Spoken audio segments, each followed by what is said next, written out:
Nyt testataan Juissin energiajuomia. Tää on ehkä sellainen asia, mitä mä en odottanut näkeväni, niin kuin, että Juissi tekee energiajuomat. Tää on sekamehu, sitruunalime, sokeriton, vesimelooni, sokeriton. Mua kiinnostaa erityisesti ehkä nämä sokerit.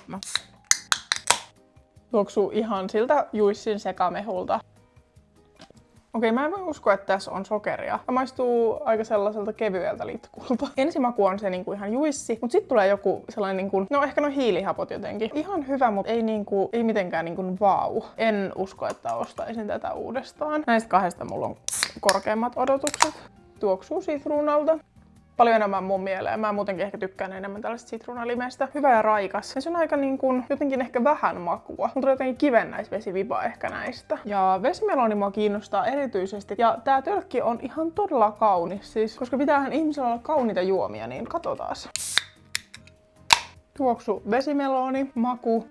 Tää on ehdottomasti paras näistä, vai onko? Tässäkin on se sama juttu, että eka tulee maku voimakkaasti ja sitten tulee sellainen aika niinku mieto maku, mutta tää on kyllä niinku hyvä ja raikas. Ehkä sellainen kivennäisvesi, niinku, jotenkin se vipa mulla tulee. Mutta näissä ei mitenkään överisti hiilihappoja, mistä mä tykkään tosi paljon. Nämä on suosikit ja erityisesti tämä. Tätä en usko, että ostan uudestaan. Vielä pikaatesti.